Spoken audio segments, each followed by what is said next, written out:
अस्सलाम वालेकुम। सदर साहब ने एक ख़त लिखा है वज़ीर-ए-आज़म, निगरान वज़ीर-ए-आज़म को, और उन्होंने लेवल प्लेइंग फील्ड का मुतालबा किया है तमाम सियासी जमातों के लिए, और बड़ी तशवीश का इजहार किया है कि जो सियासी लोग जिनकी जबरी गुमशुदगी हो जाती है और जिनकी सियासी वाबस्तगियाँ तब्दील करवाई जा रही हैं, और इसी तरीके से वो ख़वातीन पोलिटिकल वर्कर्स जिनको तवील अरसे से पकड़ कर कैद में रखा गया, इसके ऊपर उन्होंने ख़त लिखा। उन्होंने कहा कि इलेक्शन प्रोसेस जो है क्रेडिबल और ट्रांसपेरेंट होना चाहिए, जिसके ऊपर लोगों का एतमाद हो और यकीन हो, ट्रस्ट वो जो है, लोगों का एतमाद जो है उसको नुकसान नहीं पहुंचना चाहिए।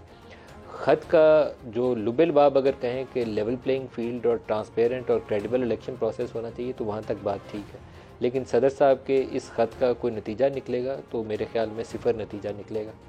सदर साहब ने हो सकता है कि अपनी पार्टी को जो इनके ऊपर दबाव मौजूद है कि सदर साहब इफ़ेक्टिवली ज़्यादा मौसर रोल अदा करें, उसको पेश नज़र रखते हुए वो ख़त लिखा, और उन्होंने उमर अयूब के लिखे हुए ख़त को साथ लफ़ किया उसी अपने लेटर के, और वो प्राइम मिनिस्टर साहब को भेज दिया। अब होगा क्या, ये हम सब जानते हैं कि जो सूरत हाल है इस वक्त उस तरफ जा रही है जो 2018 के इंतखाबात से पहले हमें बड़ा क्लियरली नज़र आ रहा था कि पूरा एक सिस्टम सपोर्ट कर रहा है उस वक्त पाकिस्तान तहरीक इंसाफ की हुकूमत बनने के अमल को। जो इलेक्शन से पहले का एक प्री पोल रिगिंग का प्रोसेस होता है, उसमें ये होता है कि इलेक्टेबल्स की सियासी वाबस्तियाँ तब्दील कराई जाती हैं, और जो लगता है कि PTI अगर उस वक्त फेवरेट थी या लाडली जमात थी या इमरान खान लाडले थे, तो इनके मद्दे मुकाबल जो दूसरी जमात के जो लोग इलेक्शन में हिस्सा ले रहे होते हैं, उनके मुकाबले में एक के मुकाबले में 4-4 बंदे खड़े कर देते हैं ताकि उसका वोट तकसीम हो जाए। और फिर पोलिंग डे के ऊपर अगर सारा कुछ भी ठीक हो, वोटिंग में कुछ गड़बड़ नहीं हो, तो काउंटिंग के टाइम के ऊपर डबल स्टैंपिंग, ये एक नया फिनोमेना 2013 और 18 दो दफ़ा आजमाया जा चुका है पाकिस्तान में। तो रिजेक्टेड वोट्स की तादाद डबल स्टैंपिंग की वजह से वो जो विनर और लूज़र के डिफरेंस, जीतने वाले और हारने वाले का जो विक्ट्री मार्जिन है, उससे ज़्यादा रिजेक्टेड वोट्स की तादाद होती है। अगर जो फ़र्क रह जाता है ना, अगर 2-2.5-3 हज़ार का, वो मोरे मार के पूरा कर लेते हैं। ये जो RTS बैठ गया और वो रिज़ल्ट मैनेजमेंट सिस्टम था 2013 में, वो बैठ गया, तो उसके काफ़ी फ़ायदे इस तरह के हैं कि आप रिजेक्टेड वोट्स की तादाद बढ़ा देते हैं, उससे आप पसंद के बंदे को, जो क्लोज़ मार्जिन, नैरो मार्जिन वाली सीट्स हैं, उसमें ये फार्मूला बहुत अच्छे तरीके से काम आता है। अगर 2013 के लाडले इमरान खान थे तो बड़ा क्लियर, 2018 के तो बड़ा क्लियरली नज़र आ रहा है कि 2024 के लाडले नवाज़ शरीफ होंगे। 2018 के इंतखाबात में तमाम वो जमातें जो इस्टेब्लिशमेंट के करीब जानी जाती हैं, MQM हो, बाप पार्टी हो, ये सारे की एक लीनिंग इलेक्शन प्रोसेस के अंदर खुला के नज़र आ रही थी कि ये पाकिस्तान तहरीक इंसाफ के इत्तेहादी हैं। और फिर जो कमी रह गई थी वो आज़ाद उम्मीदवारों को जहाज़ों में भर के जहांगीर तरीन ने इस्टेब्लिशमेंट की मदद से उनको बनी गाला पहुँचाया, और वहाँ पार्टी फ्लैग उनको पहना के उनको PTI हुकूमत का इत्तेहादी या उसका हिस्सेदार बना दिया। वही अब सारी फेवर्स जो हैं वो नवाज़ शरीफ को मिलेंगे। क्या ये प्रोसेस दुरुस्त है? As a matter of principle ये प्रोसेस गलत है। मकाफात अमल तो हम इसको कह सकते हैं कि हुआ है इमरान खान के साथ, लेकिन 2018 के इंतखाबात ने आज हमें इस हाल तक पहुँचाया है कि हम इकॉनमी जो है ज़मीन तक गिर चुकी है, बुरे हालात में है इकॉनमी। जो पाकिस्तान में 9 मई के वाक़यात हुए, ये रिज़ल्ट है, फॉल आउट है उस तमाम प्रोसेस का कि आपने इंजीनियर किया है पूरे पॉलिटिकल प्रोसेस को। तो ये इंजीनियरिंग जो थी, पॉलिटिकल इंजीनियरिंग, उसने पाकिस्तान के अंदर पोलराइजेशन भी पैदा की, इस माशरे के अंदर, इदारों के अंदर टकराव वाली कैफियत पैदा की। और आज सूरत हाल यह है कि इमरान खान जेल में है और नवाज़ शरीफ, जिसको जेल की सज़ा दिलवाई गई थी, वो मतवक्को अगले वज़ीर-ए-आज़म के तौर पर ख़ुद को पोजीशन करके बैठे हुए हैं। अब क्या होगा आइंदा इंतखाबात में भी अगर इस अमल को दोहराया जाता है तो क्या नतीजा मुख्तलिफ होगा? मेरा नहीं ख्याल है नतीजा मुख्तलिफ होगा। साल 2 साल का वो जो एक होता है ना हनीमून पीरियड, वो गुजरता है तो फिर पता चलता है कि आप कितने बड़े मसाइल में घिसे हुए हैं। यही काम 2018 के बाद में हुआ था, सेम पेज 2-2.5 साल तो वो ढंडोरा पीटते रहे सेम पेज का, लेकिन जैसे ही वो सेम पेज फटा तो उसके बाद उस सेम पेज की कोई 170 के ऊपर भी कोई लोग ये इकट्ठे नहीं थे। तो ये हाल दोबारा भी ऐसे ही होगा, तो बहुत बेहतर होगा कि इंतखाबी अमल जो है उसके ऊपर लोगों का भरोसा हो, काबिल एतमाद प्रोसेस हो। आज के प्रोग्राम में इसको डिस्कस करेंगे कैसे किया जा सकता है कि इंतखाबी अमल जो है वो एक लोगों को साफ नज़र आए, उन्हें ये नज़र आए कि उन्होंने जिसको वोट डाला है उसी के नतीजे में वो लोग जीते हैं या हारे हैं। ये ना हो कि वो जीतता उन्हें कोई एक बंदा नज़र आ रहा हो, लेकिन रात की जैसे ही स्याही जो है वो गहरी हो तो उसके बाद नताइज तब्दील हो और सुबह कोई और बंदा जीते। ये काम नहीं होना चाहिए। डबल स्टैंपिंग वाला फार्मूला उसने हमें बहुत डबो दिया है, सियासी एतबार से भी और माशरती एतबार से भी, उससे निकलना पड़ेगा।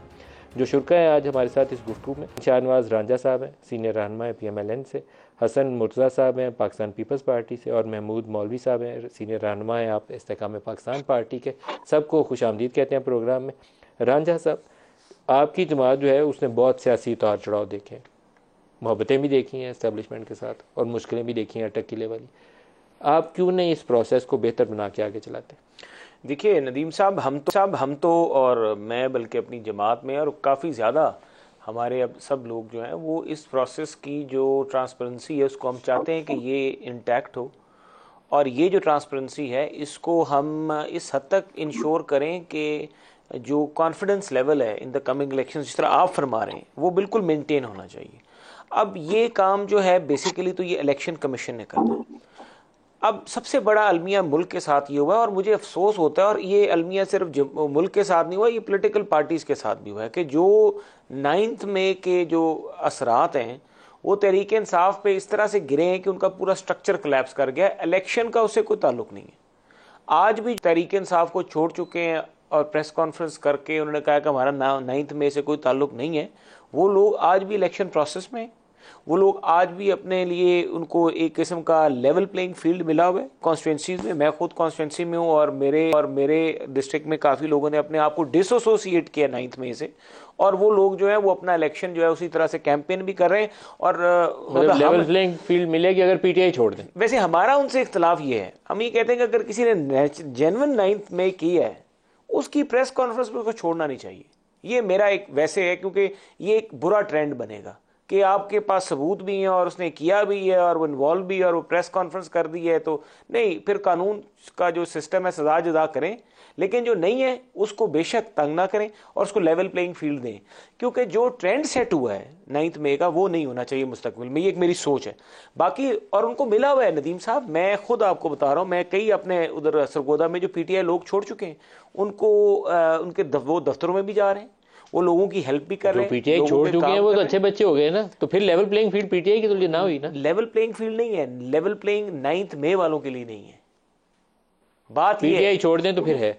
देखिए 9 मई में इन्वॉल्व नहीं है ना, अगर 9 मई में कोई इन्वॉल्व है, इनकी वो खातून थी वो अब्बास, तो वो मैं तो अंदलीब अब्बास, हाँ, वो उस एक ही गाड़ी में वो सवार नजर आती हैं, वो लड़की मैं अंदर जेल में रखता हूँ, और वो अंदलीब अब्बास ने प्रेस कॉन्फ्रेंस कर लिया तो उसकी माफी है। या दोनों की माफी करें, जो एज ए मैटर प्रिंसिपल खातून थी, दूसरी लड़की को उसको खदीजा को उसको भी कर देते तो बेहतर होता। मैं सर ये कह रहा हूँ कि everyone shall be treated equally, और अगर आप नहीं करेंगे तो फिर यही बात होगी जो आप कह रहे हैं, कल कोर्ट ऑफ लॉ में उनको रिलीफ। महमूद मौलवी साहब, हसन मुर्तज़ा साहब, ये लेवल प्लेइंग फील्ड वाला, अभी भी बिलावल की हमने वो प्रेस कॉन्फ्रेंस सुनी तो बिलावल कह रहे हैं कि पीपल्स पार्टी को लेवल प्लेइंग फील्ड नहीं मिल रही।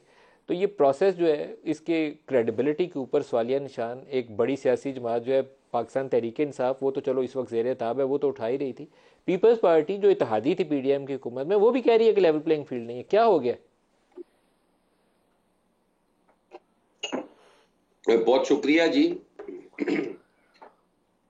मोहसिन शाहनवाज साहब मेरे लिए बड़े मोहतरम है, एक ताल्लुक भी है और अपनी अपनी सियासी वाबस्तगी भी है। बिल्कुल सही कह रहे हैं जी, जिन लोगों ने डिसएसोसिएट किया है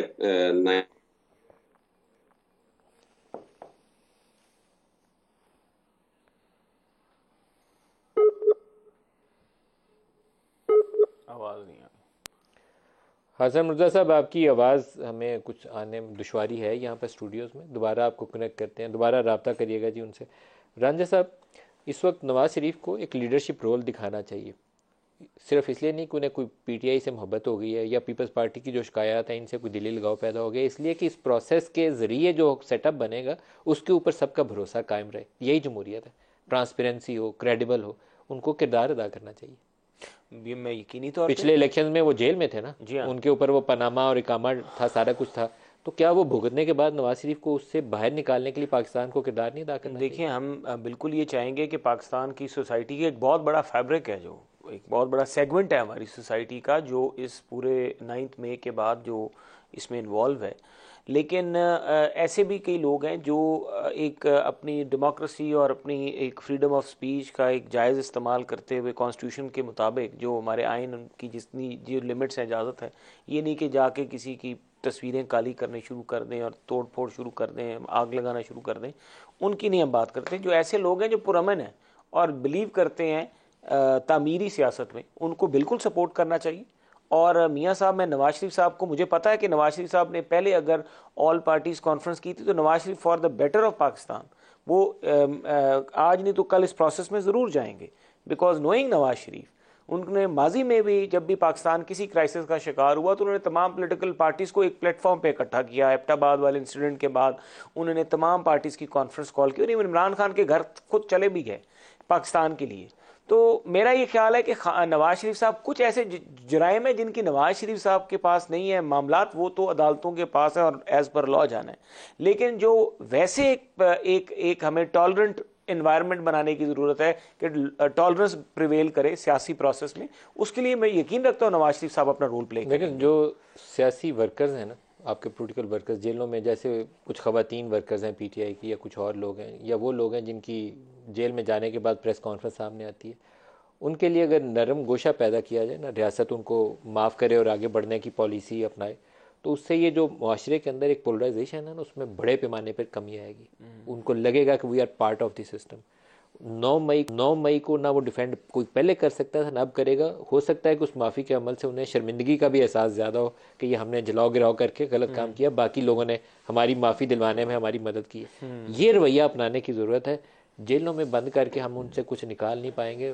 पाकिस्तान में पोलराइजेशन बरकरार रहेगी। मैं आप दुरुस्त फरमा रहे हैं, जो लोग इन बेगुनाह हैं और जिनका कोई जुर्म नहीं है उनको आप बिल्कुल अब ना, उनके साथ कोई ज़्यादती नहीं होनी चाहिए, और मैं भी ये राय रखता हूँ यकीनी तौर पे नहीं होनी चाहिए। हाँ, लेकिन जिन्होंने जलाओ घिराव किया है और जिनकी वीडियोज़ हैं, एविडेंस मौजूद है, जो मौके के ऊपर मौजूद थे, जिनकी लोकेशन वहाँ की निकली है और फिर उसके बाद वीडियो उनकी कोई सीसीटीवी कैमरा की किसी की फुटेज है, तो ऐसे लोगों को अगर हम उसके बारे में मतलब सज़ा जदा का निज़ाम तो ये है ना कि या तो फिर एक आम माफ़ी, एक रियासत के तमाम अदारे, जुडिशरी भी, नवाज शरीफ साहब भी और अफवाज पाकिस्तान भी जो कि मुद्दई हैं जिनके ख़िलाफ़ ये सारा कुछ हुआ है, अगर वो सारे इस बात पे बैठ के कोई आगे मुस्तकबिल का लाएमल बनाएं, सारी सियासी जमातों को भी साथ में रखते हुए, तमाम पाकिस्तान की सियासी जमात, यकीनी तौर पे एक कलेक्टिव हल निकाला जा सकता है।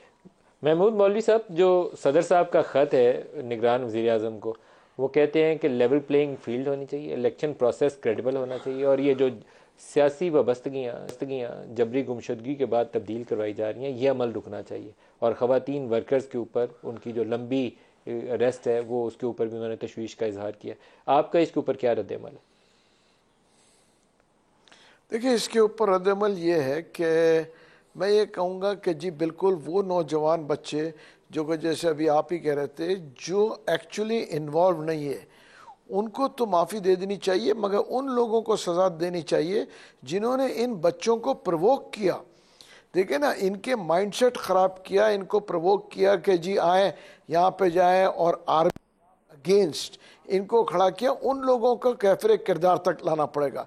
अब देखिए ना, मैं ये कहूँगा कि जैसे मैं सुप्रीम कोर्ट से भी जो है रिक्वेस्ट करूँगा कि ये जो इन्होंने मिलिट्री कोर्ट्स ख़त्म किए सिविलियंस के लिए, अभी आप देखें 2 दिन कबल ही वो अटैक हुआ, ठीक है ना, 2-3 जो है 8 हमारे लोग शहीद हुए।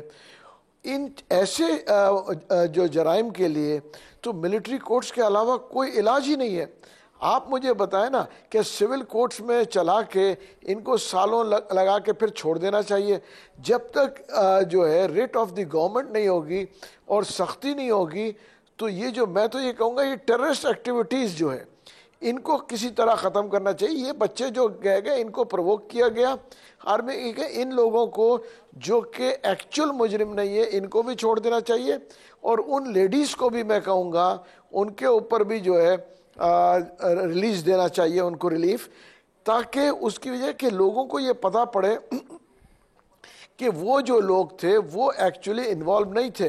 देखिए, जब आप किसी मॉब को लेके जाते हैं, मैंने पहले भी अपने कई शोज़ में कहा, मॉब को अगर आप सब्ज़ी मंडी के ऊपर ले जाएंगे और सब्ज़ी वालों के अगेंस्ट आप नारे लगाएंगे और प्रोवोक करेंगे, तो वहाँ तो लूट मार पूरी सभी मार्केट लूटी जाएगी। उन लोगों का कसूर नहीं है, कसूर हमेशा मैं कहूँगा जो प्रोवोक कर रहे हैं, जो इसको माइंड जो है मास्टरमाइंड से, उनको सज़ा मिलनी चाहिए। क्या तरीका मैं कहूँगा ये नफरत की फिजा खत्म करने के लिए क्या रोल अदा करना चाहिए? क्या कोई सियासी सतह पर देखिए डायलॉग ये से हल नफरत की निकलेगा? सजा क्या खत्म करना चाहिए? करने के फोरम लिए क्या होगा? देखिए एक तो देखिए डायलॉग ही होगा, एंड हमेशा डायलॉग होता है। यही जो इमरान खान थे जो कहते थे मैं किसी से बात नहीं करूंगा, मैं पीपल्स पार्टी चोर और PMLN चोर, सब मैं ही एक साहूकार हूं। आज आप देखें ना, वो खुद बात करने को तैयार है। आज उसकी वजह है कि एंड ऑफ द डे हर आदमी को बड़ी बड़ी जंगें होती हैं, उसके बाद भी टेबल पे आना पड़ता है। ये जिस वक्त हम हमारे जो सियासतदान आज तो मेरे ख्याल ये में समझ उन्होंने एक जाएंगे 4 कि रुकनी हर पॉलिटिकल चीज का एंगेजमेंट के लिए कमेटी तश्कील दे दी है, जो एक दुरुस्त कदम है। सियासी जमातों से, जैसे मौलाना फजलुर रहमान से उनके लोग मिलने बिल्कुल गए हैं, देखिए बाकी दुरुस्त सियासी कदम जमातों है। से भी मैं रब्ता करें। आपको बताऊं ना, बिल्कुल उसी पीपल्स पार्टी को जो ये बुरा भला इतने मतलब अजीब अजीब लफ्ज इस्तेमाल करते थे और लोग जो है गालम गलोच देते थे, 3 दिन कबल जो है वो कराची में वो उनके पास गए थे कि जी हमारे डिप्टी मेयर बना दो। तो देखिए ये चीजें अब इनको रियलाइज हो रही है कि सबके साथ मिलके चलना पड़ेगा। आइसोलेशन में जो है ना दुनिया नहीं चलती है। और जो आज जो है आपके सामने है, वो कह रहे हैं मैं डायलॉग करने को भी तैयार हूं। अगर ये पहले करते तो आज हम इस नतीजे पे नहीं पहुंचते। मुल्क की इकोनॉमी तबाह क्यों हुई? उसकी वजह यह है कि जब उन चेकमेट हुआ था, MQM ने पुल आउट किया था, जाके PTI को अपोजिशन में बैठ जाना चाहिए था। और ऑपोजिशन में अगर वो बैठते तो ये आज मुल्क की इकोनॉमी की हालत नहीं होती। वो तो सब रोड पे आ गए और उन्होंने जिसको बोलते हैं ना, जब हम बचपन में कहते थे बल्ला उठा के विकटें उखाड़ के बोले ये हम नहीं खेलेंगे, ऐसे होता नहीं है। उन्होंने कहा जी आपको बाकायदा कोई उन्होंने आपको गन पॉइंट पे नहीं रखा।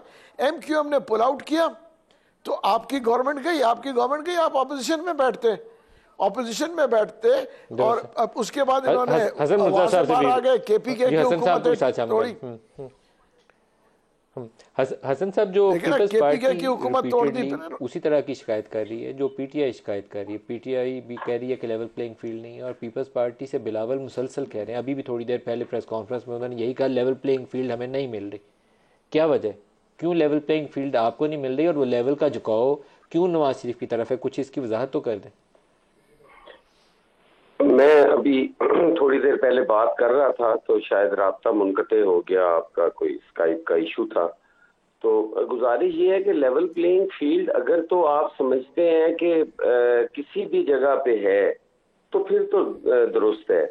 और अगर सारी कौम देख रही है कि एक तरफ, मैंने पहले भी कहा कि आज जिस तरह गवर्नर हाउस को इस्तेमाल किया गया, वो एक आईनी सरबराह है सूबे के, उन्होंने ना अपने तकद्दुस को देखा, ना उन्होंने गवर्नर हाउस के तकद्दुस को मलूज़े खातिर रखा। वहां पे बैठे पॉलिटिकल एक्टिविटी कर रहे हैं। और सॉरी, फिर ये चंद दिन पहले ज़िमनी बजट में कुछ जो ADP मंजूर की गई, और उस ADP के नाम पे अब वो हलकों के अंदर डेवलपमेंट होगी, उससे मैं समझता हूँ कि वो भी लेवल प्लेइंग फील्ड के खिलाफ है। उस पर भी इलेक्शन कमीशन को करना चाहिए। और जिस तरह मोहसिन साहब ने कहा, बिल्कुल ये इलेक्शन कमीशन का काम है, और हम यही कहते हैं कि इलेक्शन कमीशन से मुतालबा करते हैं कि ये जो हो रहा है इस पे नोटिस लिया जाए। लेकिन इलेक्शन कमीशन खामोश होता है, उसका जवाब जो है वो PMLN की तरफ से आ रहा होता है। वो बड़ा तशवीशनाक है। लेकिन हसन साहब, ये जो पलड़े का झुकाव है नवाज शरीफ की फेवर में कैसे हुआ? पीपल्स पार्टी एक तरफ से कैसे बाहर हो गई, ये कैसे हुआ? क्योंकि आप दोनों तो इत्तेहादी थे PDM में, ये एक के लिए मोहब्बत कैसे जागी, दूसरा बाहर कैसे निकल गया उससे? सर ये देखें, ये तो सियासत है, इस पे हमें कोई नहीं है। किसी के मुज़ाकरात भी होंगे, किसी के कोई बैकडोर चैनल्स होंगे, हमें इतराज नहीं है। लेकिन हम ये कहते हैं कि हमने ये इकट्ठे फैसला किया था कि हम किसी का कंधा इस्तेमाल नहीं करेंगे। हम इस सियासत को या इस पार्लियामान की बालादस्ती को यकीनी बनाएंगे। उसके लिए हमने अपनी पार्टियां, अपनी सियासत कुर्बान कर दी, और 16 महीने की हुकूमत में हम दोनों का नुकसान हुआ। PMLN का पंजाब के कंधा अंदर हुआ, इस्तेमाल करने की तो कोशिश दोनों तरफ से बराबर की थी। ये हम लोग यहाँ बैठ के रिपोर्टिंग करते हैं, अगर ये आप कहें कि कंधा इस्तेमाल करने के ऊपर तय हुआ था तो ये बात दुरुस्त नहीं है। पूरा जोर लगाया था आपकी जमात से भी, मैं उनका नाम नहीं लेता कहाँ किन लोगों से मिले थे, और शहबाज शरीफ ने भी यही काम किया था, कोई फर्क नहीं था दोनों में। आप बिल्कुल बेशक नाम भी लें, अच्छी बात है, ये छुपाने वाली चीज नहीं है कि इसको छुपाया जाए।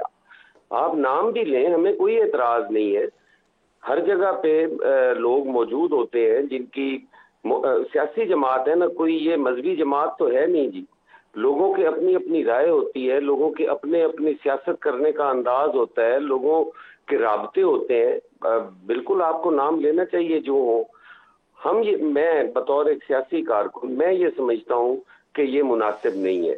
आप देखें 9 मई का वाकया हुआ, हम सारों ने मजम्मत की, क्योंकि हम सियासी कारकुन है ना, हम इंतहा पसंद तो है नहीं।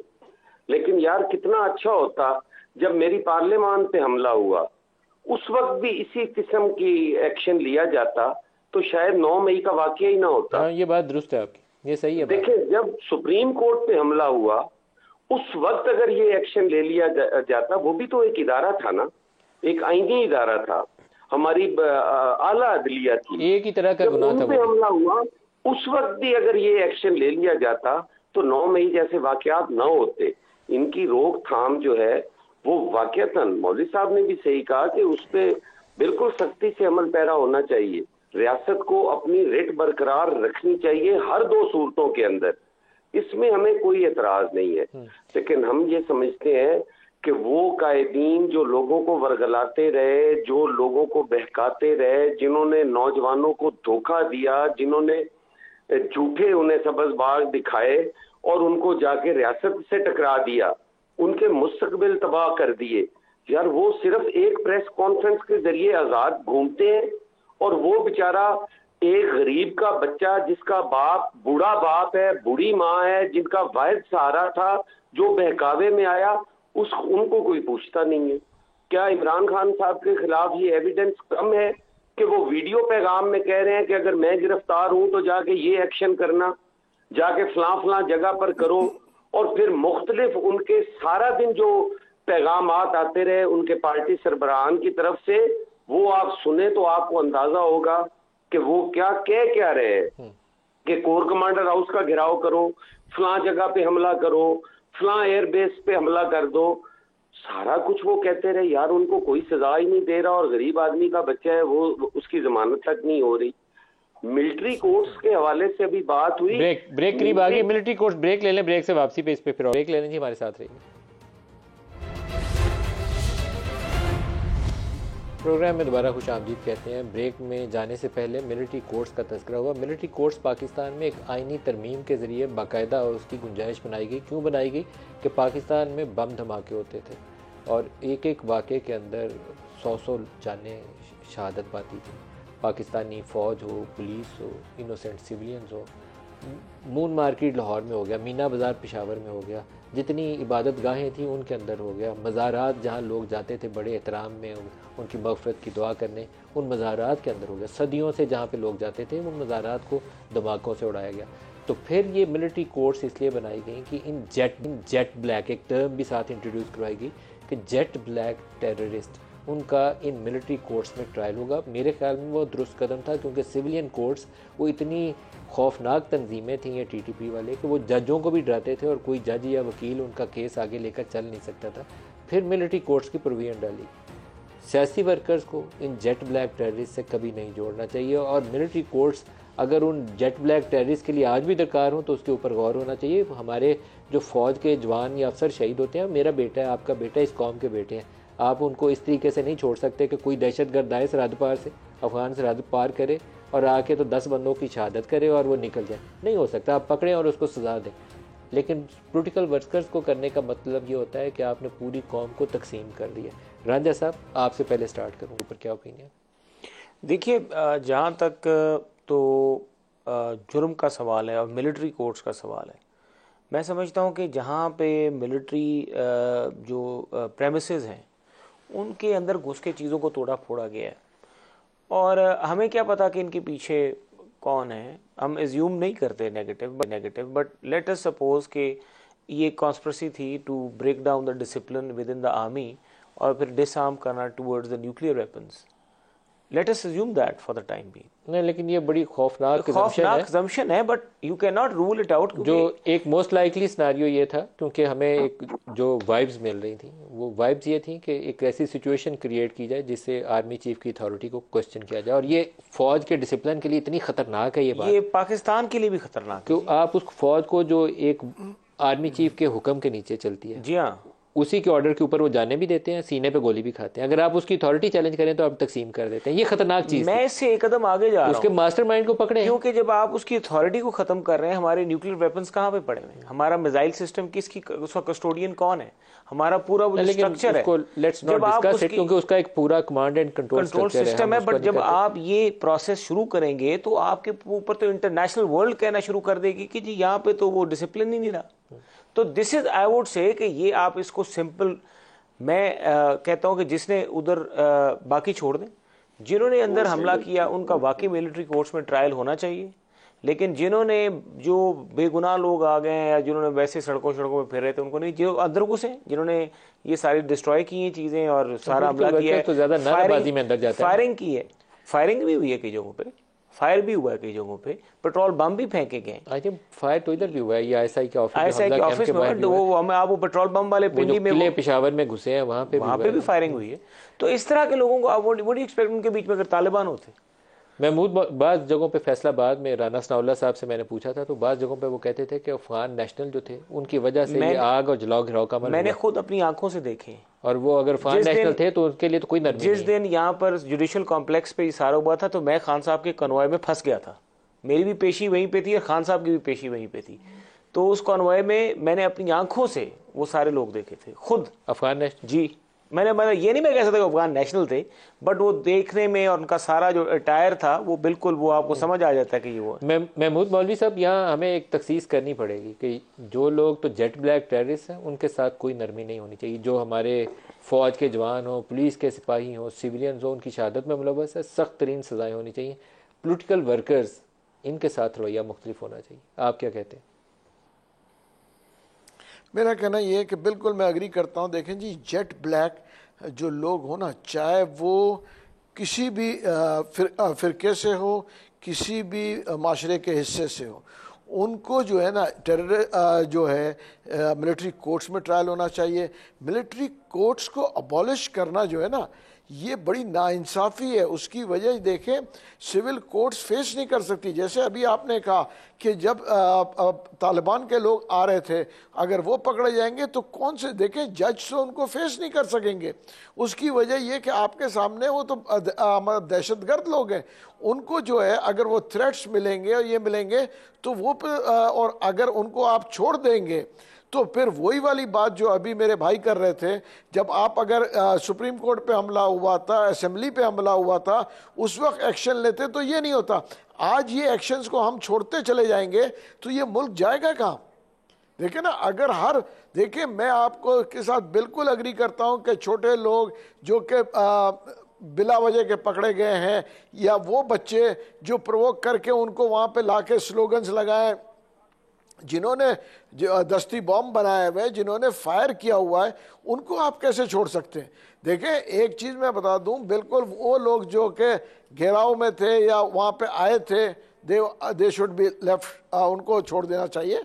मगर जो लोग बाकायदा एक माइंडसेट के साथ, देखिए ये तो क्लियर है, इसमें कोई दो राय नहीं है, माइंडसेट ये था कि भाई हम टेक ओवर करेंगे आर्मी हेडक्वार्टर को।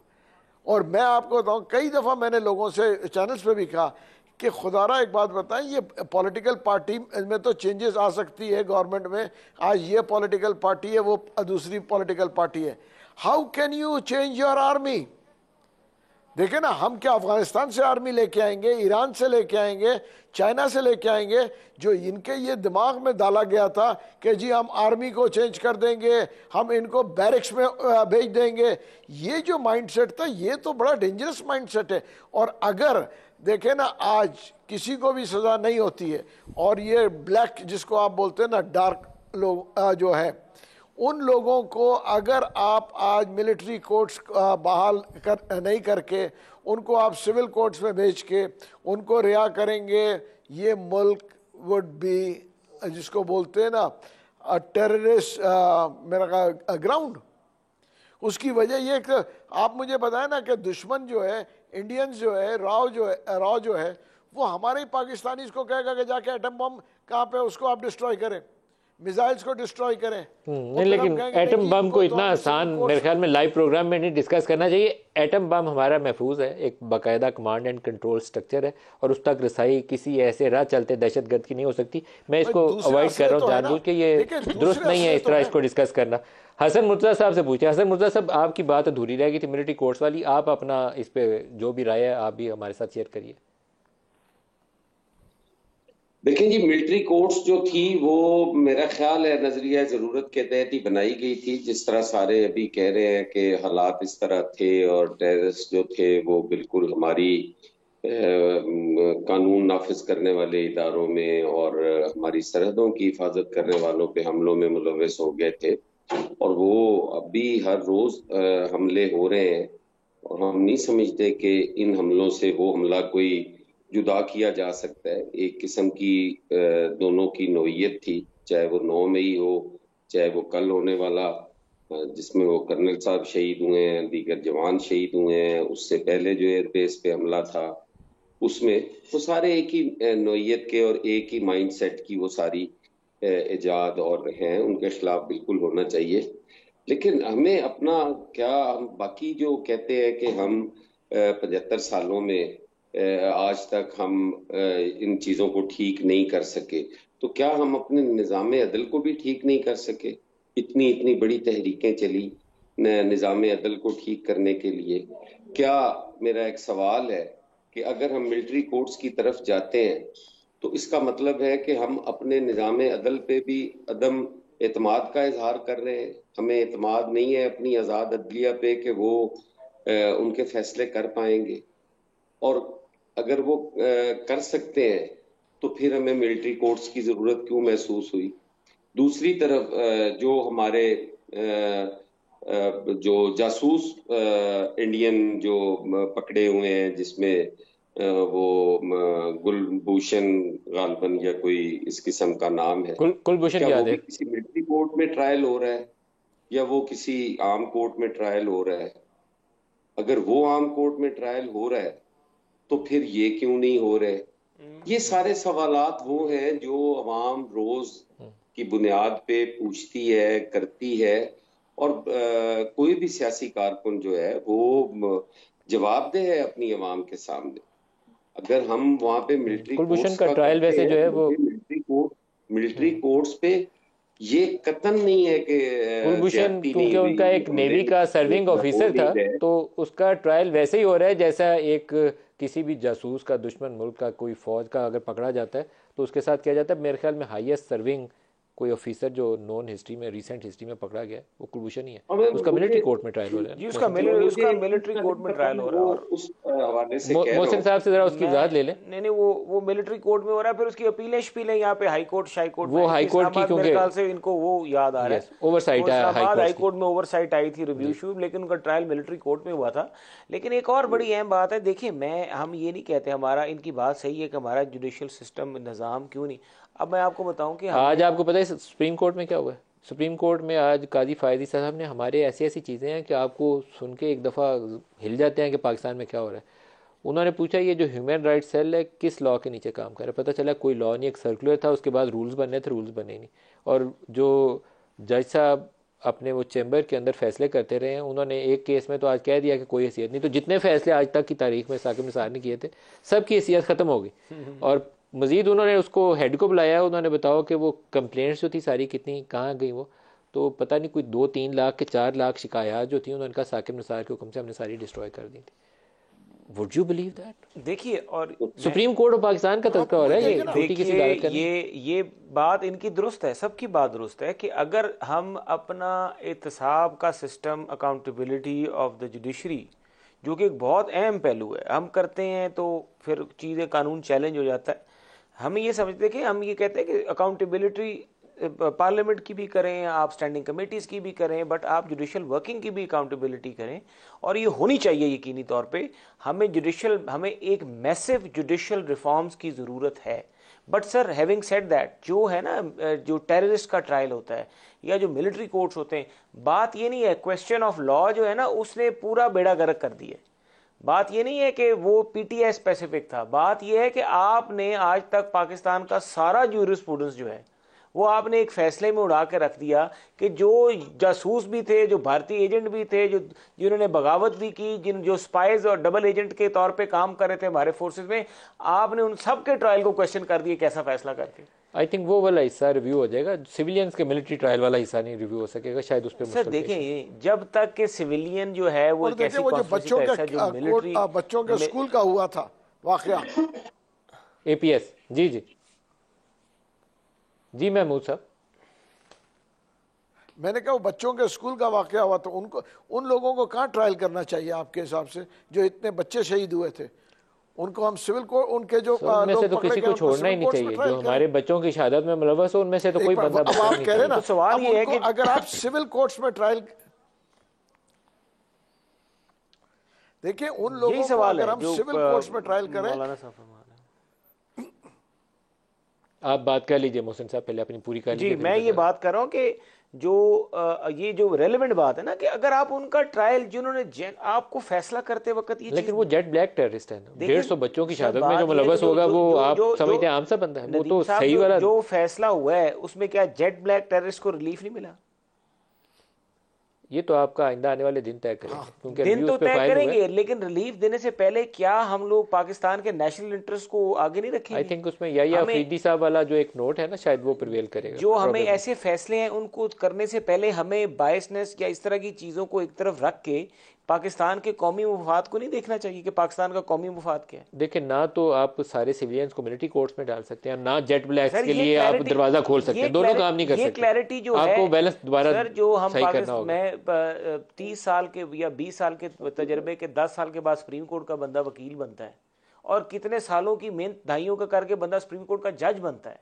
अगर आप ये क्लैरिटी अपने फैसलों में आप हम नहीं देंगे, अगर ये क्लैरिटी नहीं आएगी, तो हमारा पूरा का पूरा पाकिस्तान का जो नेशनल इंटरेस्ट है, सिक्योरिटी है, वो क्वेश्चन कर रहे हैं। वो अभी आ जाएगी क्लैरिटी, आनी चाहिए। मैं तो ये कह रहा हूँ कि आनी चाहिए, मेरी तो राय है। महमूद साहब, आप क्या तजवीज़ करते हैं? अभी वो रिव्यू में आएगा तो सही मामला अदालत के सामने आना है, तो उसमें क्लैरिटी आ जाएगी। आई थिंक या अफरीदी साहब का जो नोट है वो प्रोबेबली वो प्रिवेल करेगा। जी देखिए, मेरे हिसाब से रिव्यू में आके मैं आपसे अग्री करूंगा कि इसको जेट ब्लैक को तो किसी कॉस्ट के ऊपर जो है ना मिलिट्री कोर्ट से नहीं हटाना चाहिए। इसमें कोई मेरा ख्याल से कॉम्प्रोमाइज़ नहीं होना चाहिए कि जेट ब्लैक केसेस और टेररिस्ट के केसेस, देखिए पॉलिटिकल केसेस के ऊपर चले कोई अलग आदमी हम सोचे और उसको आप छोड़ दें, मगर अगर आप जेट ब्लैक को भी, वो स्कूल के बच्चों वाले केसेस को भी आप कहेंगे खुदा के वास्ते कि उसको भी आप अगर सिविल कोर्ट्स में चलाएंगे, क्या हमें मालूम नहीं है कि सिविल कोर्ट्स उसका फैसला नहीं कर सकेगी? उन लोगों को हम क्या करेंगे? उनको हम कहेंगे कि जी इनका सजा लाओ और गवाह लेके आओ, और गवाह नहीं आएगा और फिर उसके बाद जो है वो कहेगा कि जी इसकी तारीख पे तारीख देंगे। देखिए कितने हमारे बच्चे मारे गए हैं। आप उस केसेस को, मेरा कहना है कि कौन उसका जवाब देगा? इसमें तो कॉम्प्रोमाइज होना ही नहीं चाहिए। अच्छा, क्लोजिंग रिमार्क्स आपसे भी हसन साहब, क्लोजिंग रिमार्क्स हसन साहब। जी जी, क्लोजिंग रिमार्क्स आप भी दे दीजिए, मामला रिव्यू है सुप्रीम कोर्ट के सामने। हेलो, मिलिट्री कोर्ट्स वाले इशू पे आपने क्लोजिंग रिमार्क्स दे दीजिए। ये रिव्यू में मामला सुप्रीम कोर्ट के सामने आने वाला है, कैसे तवाज़ुन कायम किया जाए कि सिविलियन जो है उनका भी हकूक जो है तहफ़्फ़ुज़ उनको किया जा सके और दहशतगर्दी के खिलाफ भी मौसर कानून हो। जी सर। बिल्कुल जी, उस पे मौसर कानून साजी भी होनी चाहिए, उनको मिलिट्री कोर्ट्स में हो, जहां भी हो, दहशतगर्दी तो जीरो टॉलरेंस होनी चाहिए। और कोई पॉलिटिकल पार्टी जो है, और खास करके पीपल्स पार्टी तो विक्टिम रही है उनकी। हमारी तो सड़कों पे असैसिनेशन हुई है, हम कैसे कह सकते हैं कि उनको रिलीफ मिले और वो आजाद फिरें और मासूम शहरी जो हैं वो नेते मारे जाएं? हम बिल्कुल इस हक में है कि उनका ट्रायल बेशक मिलिट्री कोर्ट में हो, बल्कि होना ही चाहिए।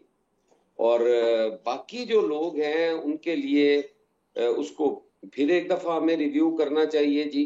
कानून जो है वो लोगों के लिए बनते हैं और लोग बनाते हैं, उसमें कमी कोताही भी रह जाती है। हमें वो सारी चीजें मद्देनजर रख के और उनको रिव्यू अगर कर लिया जाए तो कोई हर्ज नहीं, लेकिन दहशतगर्दों के लिए कोई रिव्यू नहीं होना चाहिए। हसन मुर्तज़ा, शाहनवाज रांझा साहब, महमूद मौलवी साहब, सबका शुक्रिया। आज के लिए इतना ही, इजाज़त दीजिए। अल्लाह हाफ़िज़।